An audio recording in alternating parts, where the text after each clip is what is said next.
we need this to be exact. We need this to look a certain way, and we became those exactors. We became the ones that are upholding that creative intent. Mind you, there's architecture firms out there that can do the whole thing. We're not a must-have. We're a nice-to-have, but we're a nice-to-have in the same way that an epidural is a nice-to-have, or anesthesia for a root canal. You can totally do root canals without us. That used to happen all the time. I just don't recommend it. It's way more painful that way. Where will the attractions industry go next? Find out at IAAPA North America Summit, March 30th through April 1st, 2025 at Disney's Grand Californian Hotel.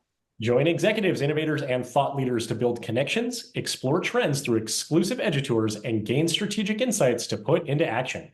This summit offers a unique opportunity to learn and grow alongside the industry's best. Don't miss the chance to shape the future of the attractions industry. Click the link in the show notes to register today. Welcome to the Attraction Pros podcast, where we discuss the latest trends and challenges facing the attractions industry today. We chat with some of the top leaders in the field and provide resources that will help develop your career in this great industry. I am Josh Liebman. I am obsessed with the guest experience and helping attractions make that their top priority for success. And I'm Matt Heller. I am passionate about organizational effectiveness, leadership development, and employee engagement. Now sit upright, hold on tight, and get ready for the Attraction Pros podcast.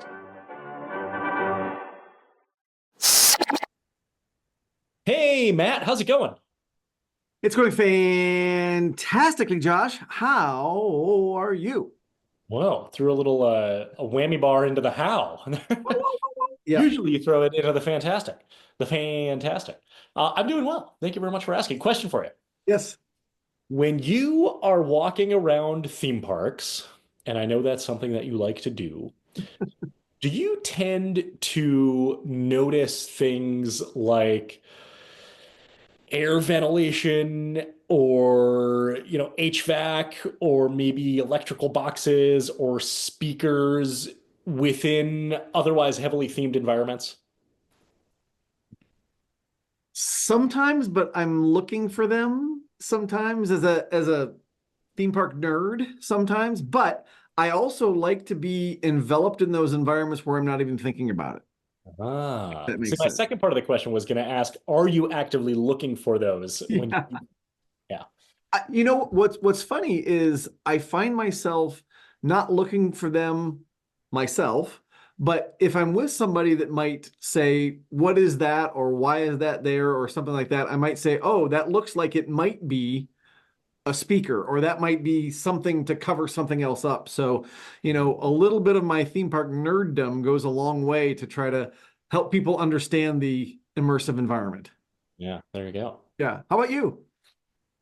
I would probably answer very similarly. That if I do find it, it's probably because I'm actively looking for it and otherwise not really thinking about it. And that's kind of the goal. That's kind of, the story that parks tell and really immerse people into immersive environments. I know we've talked about immersive experiences on the podcast before and heard your evolving definition of it. But, what's fascinating is we get... I almost want to say we get a little look behind the curtain into how those are brought to life, if you will. So our guest today is Frank Nunez. He's the president of FrankNDesign. And, he told us a little bit about those areas that are hidden and the way that they do that, but also balancing that with maybe some of the challenges in being able to do so. So knowing that there's structural needs for XYZ, but also the immersive theme and the story, and really making sure that those two come together. Well, and he talked a lot about theme park software and how to create an environment in a virtual world so that you can understand what that's going to look like in the real world, because as he says, it's much less expensive to tweak something on a computer program than it is once it is installed and you've got rock work done and bricks and mortar and all those type of things. So it was really fascinating to hear everything. And I know we just scratched the surface, but in my mind, everything that goes into that type of environment where if I am walking in and I don't have my theme park hat on, my theme park operator hat on, and I've got my guest hat on, and I just want to be, immersed in the experience, there's so many decisions and so many actions and so many creative processes that went into one curved piece of wood or something in, that you might walk by and not even notice, but so many man hours were put into that, that I think it's hard not to appreciate it. It's almost exhausting to think about, of just the amount that goes into making something look like it was seamless and just came to life perfectly. Absolutely. Absolutely. And I think one of the things that I really appreciated about our time with Frank is getting to learn new words. Like, if there's any architects out there and you haven't heard the word jillyfraz, I think it's time to go back to school. I think it's time for me to go to school to learn what that means. Or learn about it in this interview with Frank Nunez, President of FrankNDesign. Should we get to it? Let's do it. Hey, Frank, welcome to the Attraction Pros podcast. We are so excited to talk to you today. How are you? Doing great, man. Doing great. Excellent. So to kick this off, we can't wait to learn all about FrankNDesign. Before that, let's hear a little bit about you. Tell us about yourself and your background and your career. Well, Fracisco Nunez, I'm classically trained in architecture, studied architecture in the Dominican Republic and then in USF in Tampa, and came from the Dominican Republic in 2003, just looking for the land of opportunity, the United States of America. And boy, has it been that for me. It sure has. So worked in traditional architecture with 3 firms here in town. The latest being HHCP. They designed the Palm Island in Dubai, and that was a university for me. That was a big training with amazing mentors where I learned about business development, architecture. But in the process of architecture, there was a huge frustration that everything we were doing was all either by hand or in CAD. And that digital CAD was just a digital pencil. It was just non-intelligent 2 lines. Those lines were an interpretation of what a wall was, and there was other lines that would interpret what a door was in plan. But the software had no idea what we were doing. It's just a digital pencil. So we'll get more into it as questions continue in the podcast. But I wanted to migrate into a space that was intelligent to virtually build buildings, and SketchUp was coming about, and then Google purchased SketchUp, and I would see all the video game world that those individuals had all these toys to play with to build environments. And then in architecture, we had, they had a full deck of cards. We had the 2 jokers that people throw out at the beginning of the deck of cards. And it was always looking for what can we use to show our ideas, to showcase perspectives. And then I'm going to date myself here, but in Windows 98, you had the labyrinth that would come up as a screensaver, or the pipes. And you guys are nodding, so you might be of the era that remembers this. So for the younger crowd, go ahead and Google or YouTube the screensavers of Windows 98. So even that, I was hungry, like, let me edit that and I can just showcase my projects or our designs of a library in school. And it was very limited. So the moment that somebody started talking about a software that can let us draw in 3D and then document, not by exporting 2D views of that, but actually draw with those 3D views, it was like light bulb. It was like, I need to learn that. And I realized very fast that Revit was going to be an arranged marriage, and either I was miserable my whole life or I fell in love and then I enjoyed the arranged marriage after all. So in that process of my career, there's a lot of people that define architecture as becoming the best designers, the best in building code issues, the best in constructability. I was dangerous enough in all that, and I was very familiar with the areas of jurisdiction and the building code, but my passion was in the software and how to become as effective and productive as possible. And that's how I became the director of design technology for the firms that I worked at before FrankNDesign. So that's the background, and that's how that Manchurian Candidate was built based on just pure grit and a lot of hard work, a lot of late nights. When everybody went home, we were still talking, a group of us was still talking Revit. Some people go to build Legos, some people go to, their hobbies is to go play Dungeons and Dragons. My hobby was to learn further and further of the software that I had to work at every day. So that's a little bit of the background of what makes up this individual. That's awesome. And so can you then kind of transition us into what you're doing now with FrankNDesign? Yeah, so in that world of being super passionate about software, I was thirsty for learning more of a brand new platform that didn't have blogs or YouTube videos to learn from.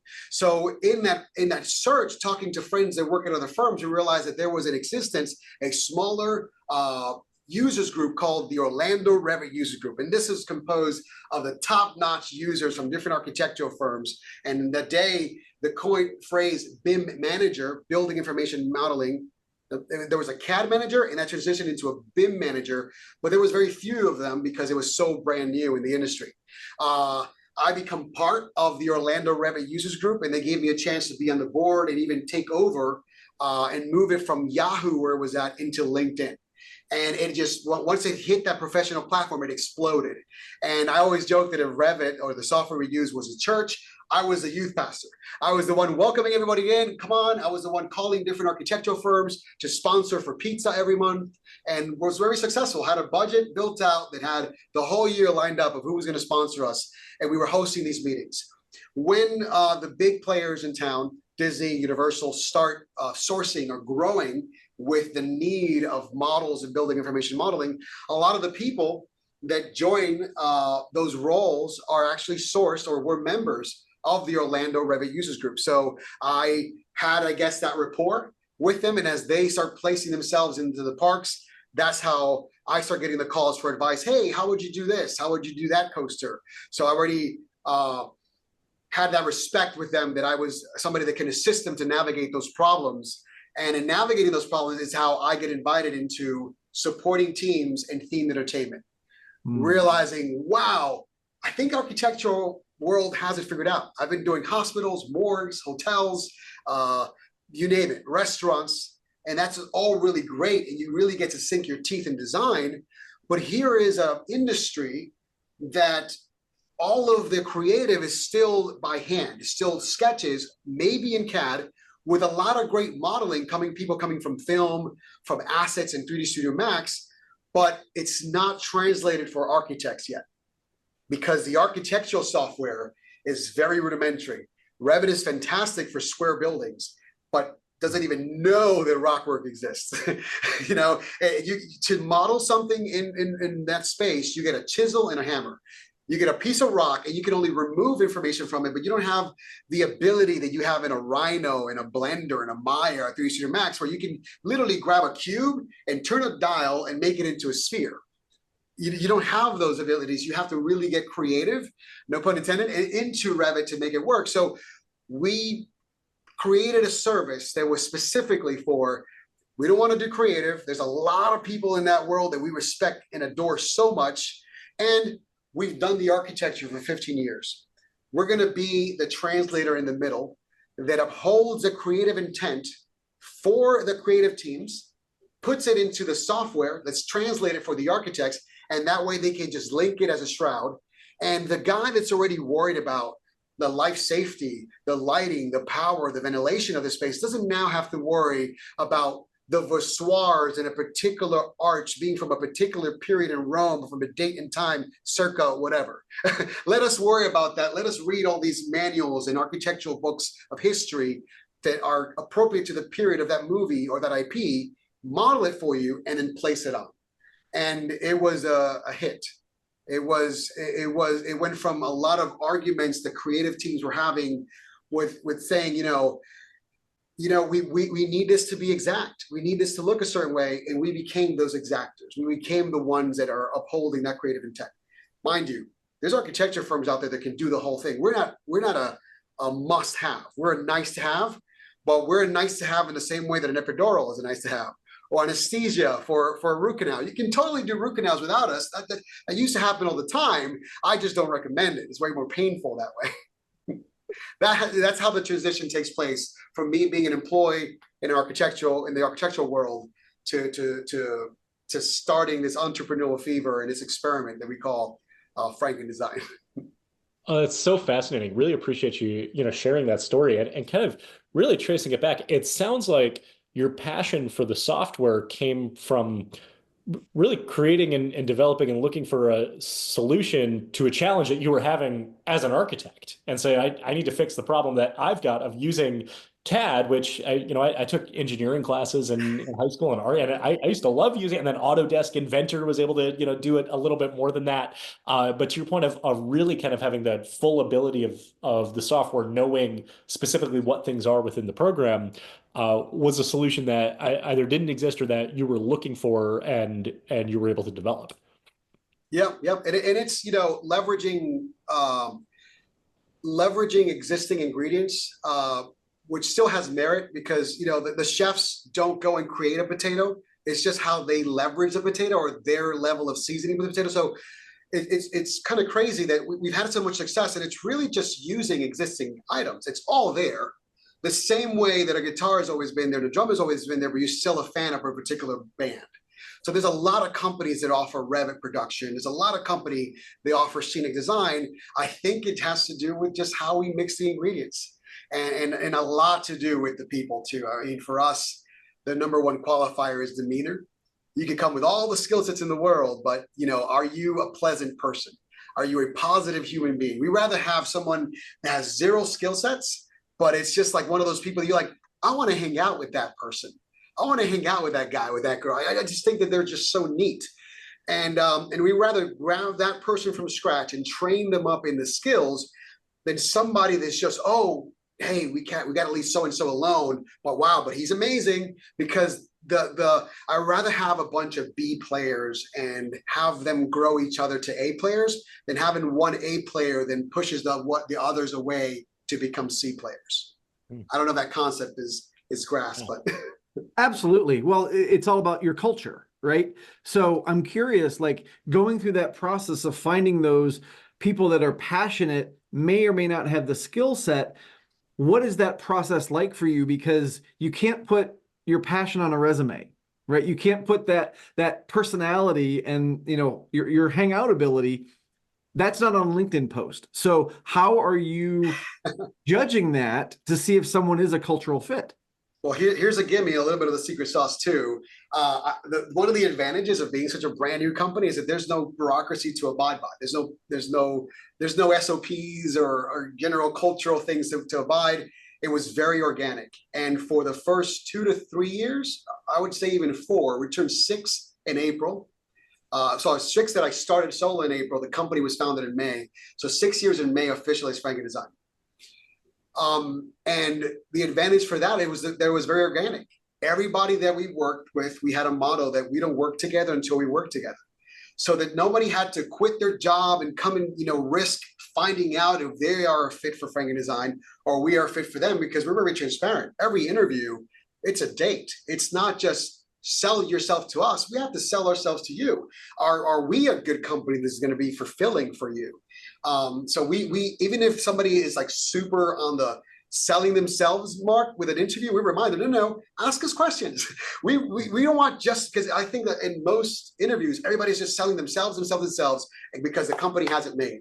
And the company is where I want to be. It's like, no, every place has its quirks and you should always be inquisitive. So in mentorship sessions, if I go to speak at a school, university or high school, I'm reminding them when you're interviewing, interview them as well. So for us, it was a known fact, kind of de facto within our culture. We don't work together until we work together. So we always found a way to create a contracting opportunity where we work with you, even if it's here's a week or here's a weekend that's not disturbing your full-time job. In that way, we get to sense how you struggle with stressors.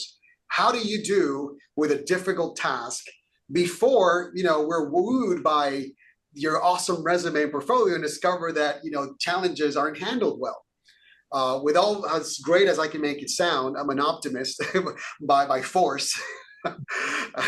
I have Chief Inspiration Officer in my title. I'm the CIO on purpose to remind myself, because life is going to always throw a lot of difficult things at you, and it's not what happens to you, it's how you react to those things that happen to you.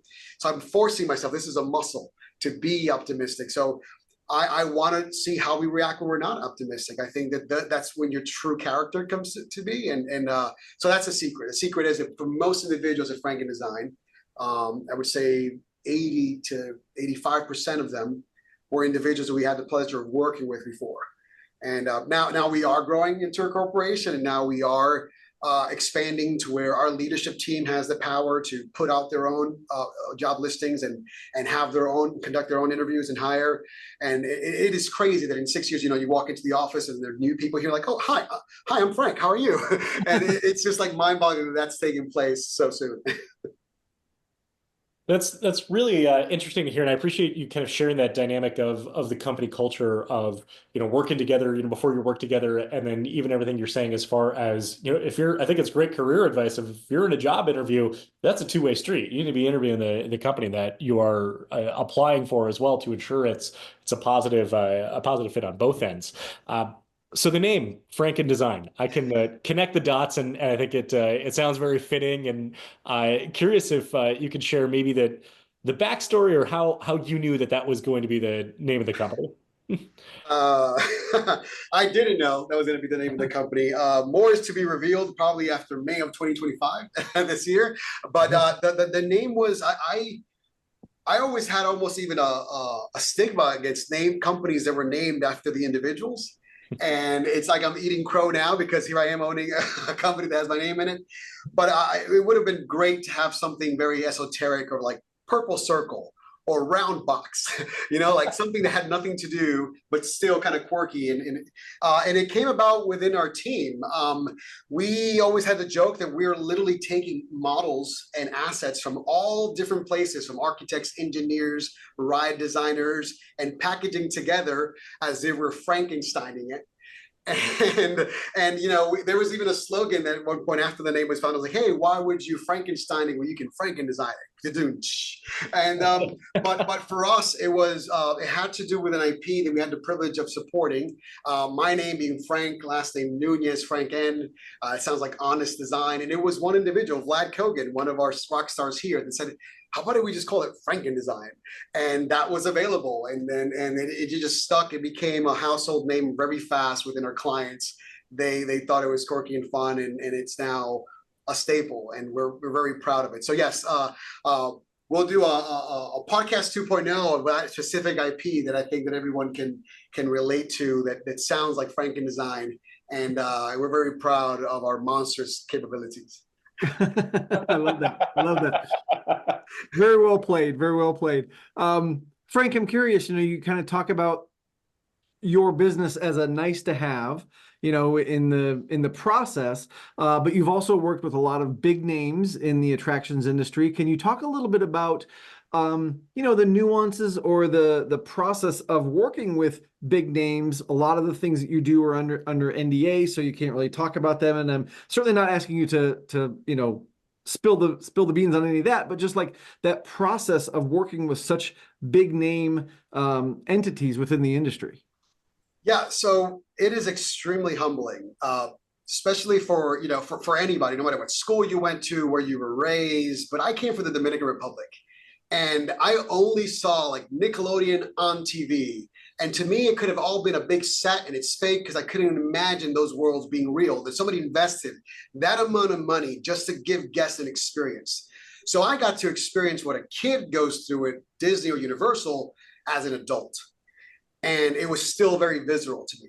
Working in architecture in Central Florida, you can't, shake a stick without, hitting a park. And you end up doing a bathroom renovation, a back of house kitchen ad. So no matter the size of the firm that I worked for, there was always one or two jobs that you worked at Disney, and walking through with a set of drawings and a hard hat while families are there, just trying to hide yourself, or you're just doing an inspection back of house and measuring. You felt like a superhero or a character when they saw you, and you had, no matter how many levels of separation you were involved with that magic they were experiencing, there was like a gaze or almost like a nod. Even the dads pushing the shoulder would give you like a, like a symbol of respect. So to me, anything, the big players in town, Universal Creative or Disney, Walt Disney Imagineering, are just people that you just salute, nod, you're in awe of them. And for that to translate into being able to support them in their design, it's extremely humbling. And no matter how busy we get, how difficult and stressful the project can be, we never lose that moment to just like stop and realize we're doing this. That's stuff we admire. That's stuff that we thought was amazing. We're part of that. Even if it's a tiny, even if we're just the guys in the orchestra with the cowbell, we're super excited to hit that one day in this massive orchestra. So the dynamic is just that, really being proud of our place. There's a lot of hunger in the world for everyone to be creative directors and have a say in how an attraction is. I think the uniqueness for us is that we're so proud to have our role. Like, we don't have to have a say in what way the car turns at scene 11, or do you drop, or do you catapult up in this coaster? We are in awe of the designers. It's just like when someone went to play at a concerto and there's a famous, music composer, and you're going to play for that composer. We have no desire to stepping on that pulpit and editing his notes. We're just in awe that he's allowing us and trusting our violin and our trumpet to play his tune. And that's the place for FrankNDesign. That's the dynamic for us. A lot of companies like us started as support and quickly went in to develop their own ideas, their own concepts, and then in a way was like biting the hand that feeds them. And those dynamics do exist, and we do get judged with that lens. And people are apprehensive because of our growth. They're like, wait, it's FrankNDesign able to support a larger creative firm, or does he become a larger creative firm? And I think that through introductions like this, they just keep understanding that we don't want that. We are so happy bringing the orchestra, you be the director. And I think as long as that dynamic is maintained, as we've proven in the last 5, almost 6 years, we're going to continue to be very successful. Yeah. So Disney, Universal, we know these brands. We know what these experiences are like. Curious as far as the nuances of just working with organizations like that, and again, in whatever capacity you're able to share. We're just curious as far as what goes into those types of projects. Amazing work. They're very different. There is a cross-pollination, so you will find individuals that were in one place and then went to the other. So there's always going to be similarities. I mean, they're kind of the same. They're two restaurants, if you will, right? There's going to be a chef. There's going to be people serving tables. So the dynamics, there's a lot of things that are parallel. One is larger than the other, so therefore operates larger than the other. There's way more things and check boxes to correct with one than the other. One works as a mom and pops, and when you're with that team, you're involved with that team alone. And the other is a lot bigger, and you have to make sure there's a lot of standards followed. So that's kind of like the dynamics with them. But similar to the last answer in the response, it's just the fandom is never turned off. And the fandom of what they do and create and how they're pushing the boundaries. I mean, Disney is the standard. You have words for describing, like if somebody has a good car and you say, well, they're the Cadillac of this and that. There's phrases that the brand outlives the object. Like, oh, that's the Mercedes of watches. It's like, what, Mercedes doesn't make a watch, but I know what you mean. You talk about the quality. And that's how Universal and Disney have become. It's like, that's the Disney of this and that. And that's the Universal this and that. So they are the standard. And for us to be able to feed in and uphold that standard is a great luxury that irony isn't lost on us. Frank, I'm curious, by some of the examples that you've shared and some of the analogies, are you a musician at all? I am not. I love musicians and I respect it a lot. If your experience of a piano was me playing it, you would think it's a horrible music box, horrible sound box. I'll play with my elbows, but I love music. I play a little bit of guitar, a little bit of trumpet as a child in the school band, but no, my mother's a singer. I think that's as far as it goes. Well, and part of the reason I'm asking is because both music and architecture and the design piece of it, they're all very creative endeavors, right? So thinking about that from your team's perspective, I'm sure that there's not only creative things that you're doing, but creative approaches that you have to take, whether it's, working with a specific client or, how to communicate something. So I'm curious, and this might be a little bit of a throwback to the webinar we were talking about earlier, but just curious about the creative process within FrankNDesign and how you keep those creative juices flowing. Yeah, we're very proud to invest heavily in all of our industry organizations, TEA, IAAPA, and as to where for most firms, just from an economic standpoint, those are reserved for the business development individual or the vice president and sales to go to these events. We take people that have never been invited by a previous firm or they just interned with us and became a show set designer. There's a personal development form on Monday.com that for our company that people can fill out, give us an essay of why it's important to you to go to Dollywood with TA, Summit, for example, and it will send you there. And that gives them just a rounder perspective of our industry, seeing other parks that are not at reach for most.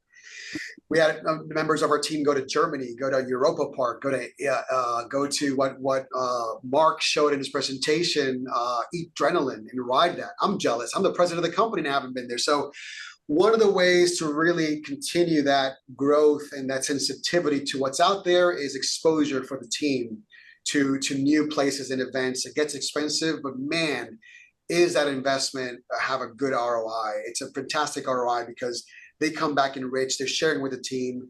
Although most of what we do, like the analogies before, is the music of others or the talent of others, there's always a gap. There's always just a napkin sketch. There's always something that if we are to really help them, they're not going to get their design all the way. They're going to give us just the beat, just the few things, and we have to fill in the rest. So a lot of content for us comes in as a POV. And it's a flat drawing. And as creative as people can be on a POV, the POV can lie because this artifact can be way back there or way over here. And once you translate that into a model, reality sets in scale and perspective and cost. And that's where we are allowed to be creative. It's how our creativity is based on how to resolve your problem, how to get you the visual you're looking for with the context of reality and massing and volumes. And so we have challenges every single day. There's entire theme parks that are all laid out in a pitch deck. And they were laid out by a previous creative team. They were given to a client, and the client hires another creative consultant, and that creative consultant hires us to then develop the show set package from concept to schematic to DD. And even though what we do is the less sexy part of it, it's the 2D flat gray drawings to get there. There's a lot of creative diving in of really like, how is that supposed to look? It's flat, but when I turn the corner, how is that supposed to look?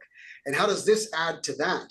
So there's every day here, there's entire discussions, or even one pencil drawing that several people come over and go, how about, and I think they mean this, because we're trying to present the solutions before the client comes back to us to review it. So there might be charrettes here that several people duplicate efforts and model the same exact perspective view just so that one of the three gets it right. What about identifying issues before the facility is built? Can you talk a little bit about kind of how you're able to do that? Thank you for that, Josh, because that's a big thing that it was a byproduct of using the building information modeling mentality, because modeling for a show set isn't new. You have SketchUp, you have Rhino, you have Blender. And know that modeling is still very useful for visuals, but it was a dead-end route because it only lived in that software and it wasn't revisited with the architect.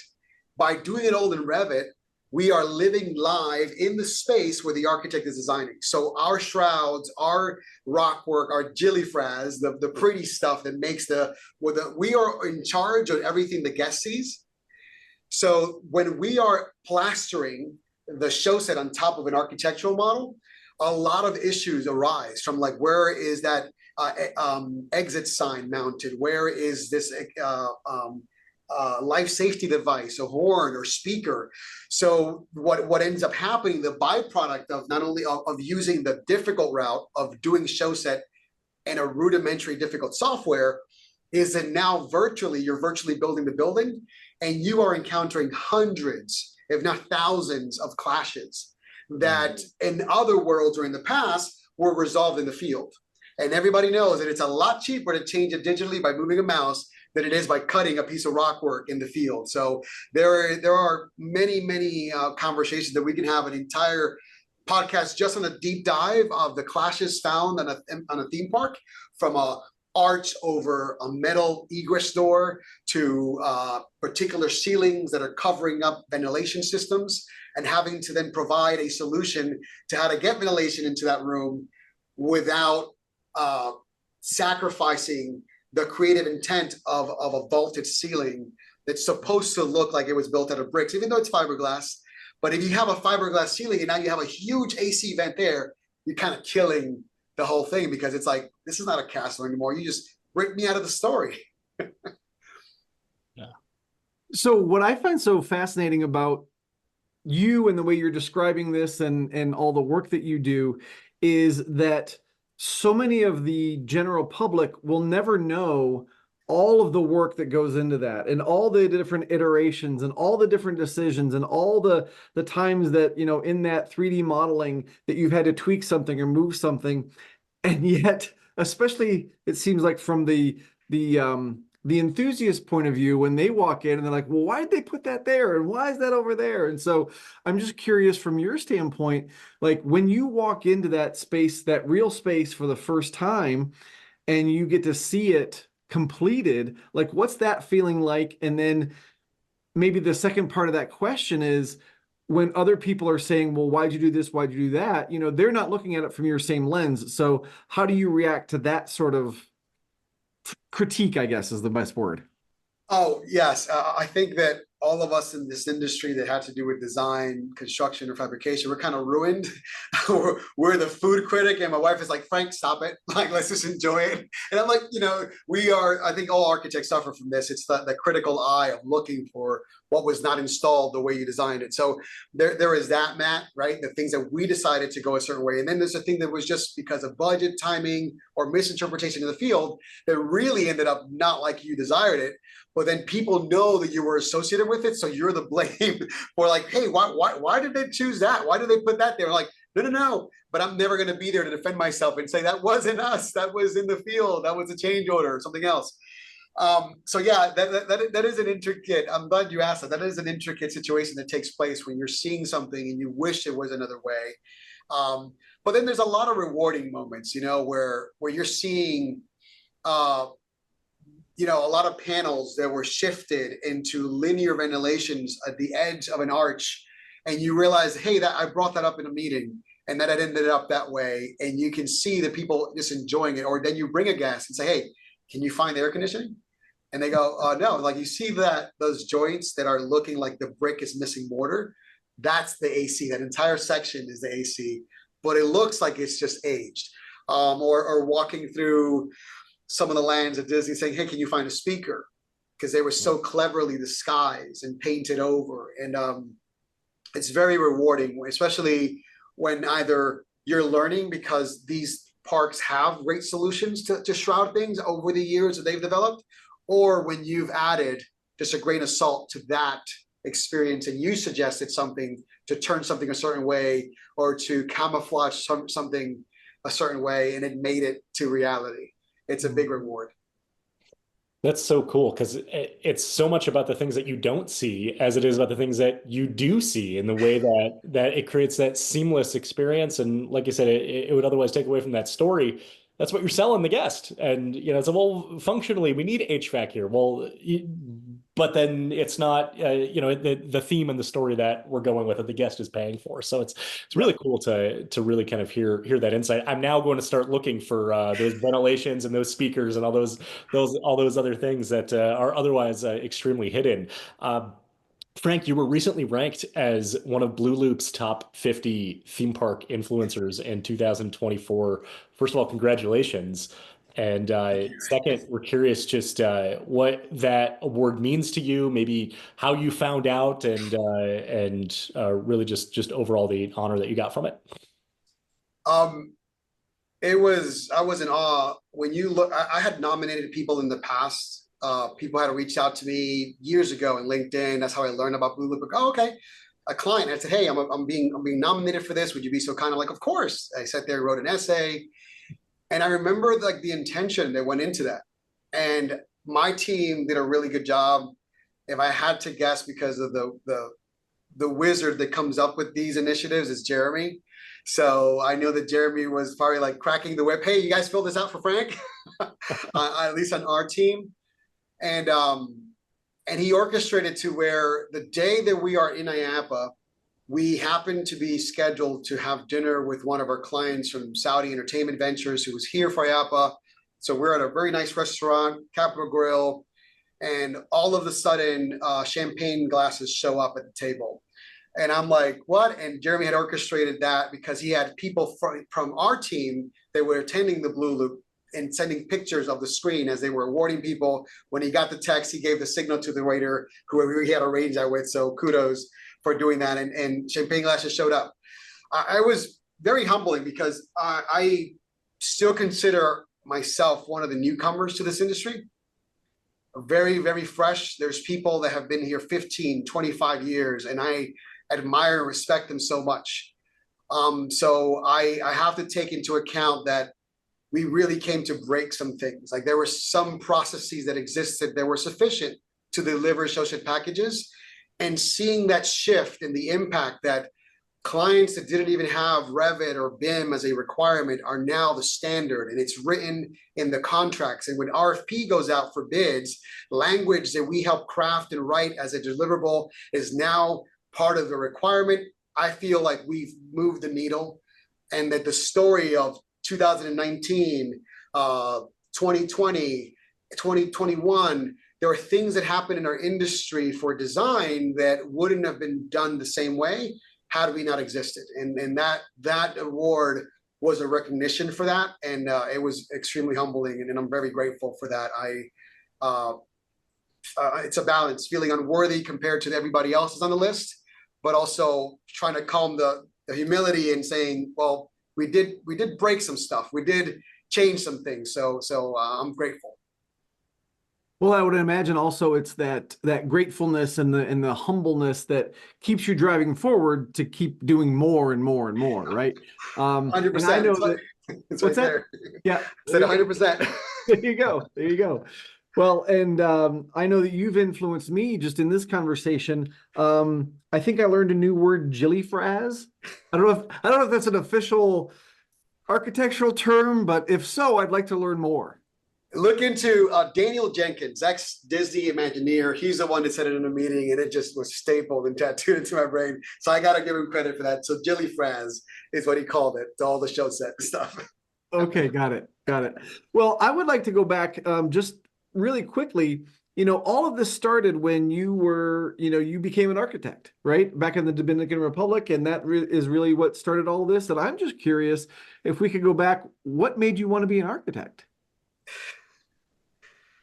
As silly and cliche as it may sound, because Disney Imagineering or movie director or actor or theater show set builder wasn't available to me in the Dominican Republic. I went to school. My mom was like, you better enroll. I was finishing high school, and I visited colleges as you do, and I struck through every single career. I also took aptitude tests. So I sent to a psychologist, like, hey, what do I want to be? Help me find myself. And everything, as to where my goal, how there is like who you wish to be, who you really are. My goal was to be like this manager, this director type. Everything for me was very superfluous. Artist, writer. I think the one grounded role that came up was like maybe a lawyer, but it was an artist, writer, or lawyer. It was all these creative writing industries that I was advised by these aptitude tests to follow. And when I went to college and I just stroked through every single thing that I didn't like, there was very few left, and architecture was the one that was left. There was a TV show back in the day in the 90s called The Chameleon. And there was a guy who was an ultra genius, and he would then save people's lives by kind of like Catch Me If You Can with Leonardo DiCaprio. He would impersonate people like either being a pilot or being a doctor or surgeon. He just happened to be a savant and really be able to act the part. Architecture was the only one that allowed me to do that, because if I was designing a hospital, I can learn every nuance about that doctor or surgeon. Where do you need things to be that are the most ergonomic for you within reach? And therefore, curate and design his space to the best function. If it's a bar, hey bartenders, what is it? There's a little known concept that it's a 1.5 step rule. People usually design bars for 2 people to walk in space. It's better if they're actually tighter because the person only has to reach 1.5 steps, which reduces fatigue by 60%. And you only learn that by talking to people that are bartenders for many, many years. And architecture allowed me to just be this ghostwriter and for many industries, from musicians and designing Full Sail while I worked at MRI Architects, the last 3 buildings that won AIA awards, hospitality, resorts, family entertainment, and restaurants. So that's how I landed with architecture. I love to draw. I don't do that more often because now you're mostly working on the business than in the business. But I love sketching and just capturing. Can I translate what I'm looking at? Can I capture that in a 2D? And now it's funny in my life, it's all about doing the opposite. Can I migrate to 3D what I'm giving in 2D? Frank, this has just been such a fascinating conversation. I feel like I've just been learning so much just about the design side, particularly within themed entertainment, but also really just enjoyed learning your career path and your story as well. So as we start to wind this down here, if people want to learn more about FrankNDesign or get a hold of you directly, where would you send them? FrankNDesign.com, www.frankndesign.com. Frank N, not the word and, just the letter N. It's all one word, FrankNDesign. FrankNDesign on Instagram, LinkedIn, Facebook, Twitter. If you want to reach out, you can reach us as info@frankndesign.com. There's also a contact us page on FrankNDesign that comes to our marketing team and to my executive assistant, and they can. We love responding. I think our ability to stay in touch is probably our calling card. So. That's awesome. Well, like Josh said, this has been an amazing conversation, Frank. So thank you so much for your time. And for everybody out there who's watching and listening, just remember, we are all attraction pros.